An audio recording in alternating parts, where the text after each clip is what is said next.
रोचक कहानियों के लिए हमारे चैनल को सब्सक्राइब करें और बेल आइकन को दबाएं। महाभारत में दुरात्मा कीचक द्रौपदी के साथ पांडव वनवास के अंतिम वर्ष अज्ञातवास के समय में वेश तथा नाम बदलकर राजा विराट के यहाँ रहते थे। उस समय द्रौपदी ने अपना नाम सैरंध्री रख लिया था और विराट नरेश की रानी सुदेशना की दासी बनकर वे किसी प्रकार समय व्यतीत कर रही थी।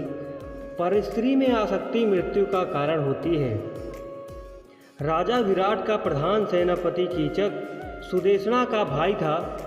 एक तो वह राजा का साला था, दूसरे सेना उसके अधिकार में रहती थी, तीसरे वह स्वयं प्रख्यात बलवान था और उसके समान ही उसके बलवान उसके 500 भाई उसका अनुगमन करते थे। इन सब कारणों से कीचक निरंकुश तथा मदान्ध हो गया था। वह सदा मनमानी करता था। राजा विराट का भी उसे कोई भय या संकोच नहीं था। उल्टे राजा ही उसे दबते रहते थे और उसके अनुचित व्यवहारों पर भी कुछ कहने का साहस नहीं करते थे। दुरात्मा कीचक अपनी बहन रानी सुदेशना के भवन में एक बार किसी कार्यवश गया। वहाँ अपूर्व लावण्यवती दासी सैरंध्री को देखकर उस पर आसक्त हो गया। कीचक ने नाना प्रकार के प्रलोभन सैरंध्री को दिए। सैरंध्री ने समझाया, मैं पवित्रता हूँ, अपने पति के अतिरिक्त किसी पुरुष की कभी कामना नहीं करती, तुम अपना पापपूर्ण विचार त्याग दो। लेकिन कामांध कीचक ने उसकी बातों पर ध्यान नहीं दिया। उसने अपनी बहन सुदेशना को भी तैयार कर लिया कि वे सैरंध्री को उसके भवन में भेजेंगी। रानी सुदेशना ने सैरंध्री के अस्वीकार करने पर भी अधिकार प्रकट करते हुए डांटकर उसे कीचक के भवन में जाकर वहां से अपने लिए कुछ सामग्री लाने को भेजा।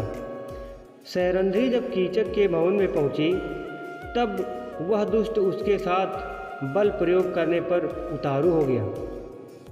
उसे धक्का देकर वह भागी और राज्यसभा में पहुंची, परंतु कीचक ने वहां पहुंचकर राजा विराट के सामने ही उसके केस पकड़कर भूमि पर पटक दिया और पैर की एक ठोकर लगा दी।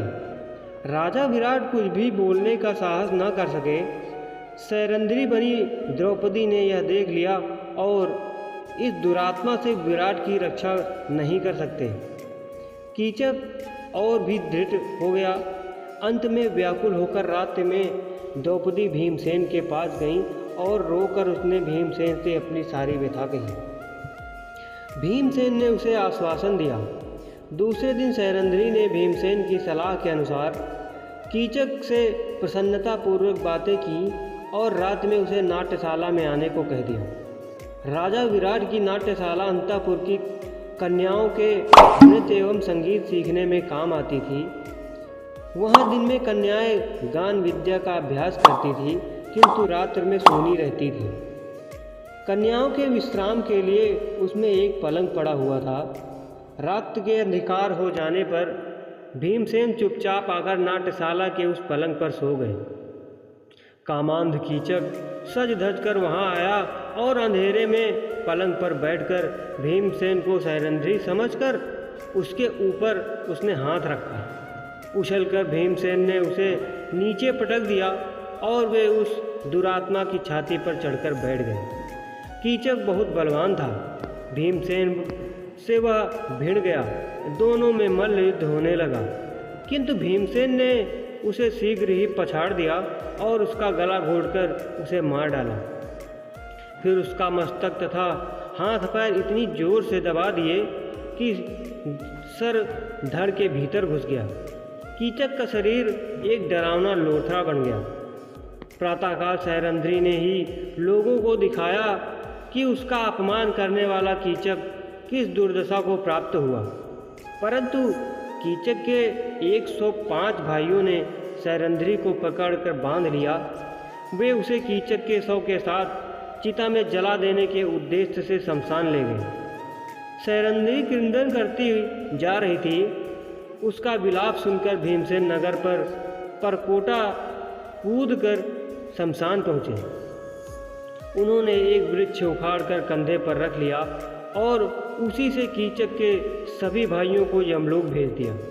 सैरंध्री के बंधन उन्होंने काट दिए।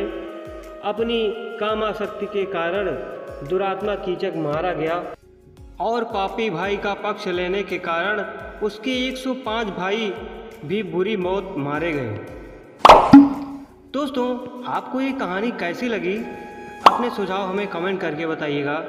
अगर वीडियो अच्छी लगी हो तो लाइक कीजिएगा, शेयर कीजिएगा और हमारे चैनल स्पाइसी स्टोरीज़ को सब्सक्राइब करके बेल आइकन को दबाएं ताकि ऐसी कहानी की नोटिफिकेशन आपको मिले सबसे पहले। Thank you.